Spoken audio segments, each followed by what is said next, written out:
Matapos ang ilang taon, tuluyan nang nagkabati sina Claudine Barreto at ang mga kapatid nitong sina JJ at Michelle. Mismo ang aktres ang nakiusap sa kanilang inang si Inday Barreto na magkaayos na silang magkakapatid.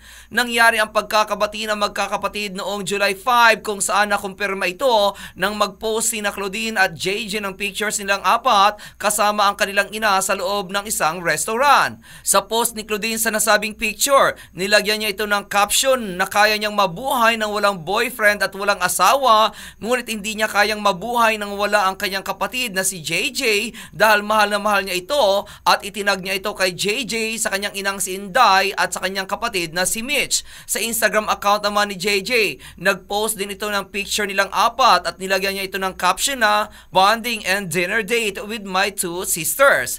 Kung matatandaan, nagkaroon ng alitan sina Claudine at JJ noong 2013 matapos na kumampi sina JJ, Gretchen, Mito, Mitch at Marjorie kay Raymar Santiago sa court battle ito sa aktres, habang ang natira lamang nakakampi ni Claudine ay ang kanyang ate na si Gia at ang kanyang parents.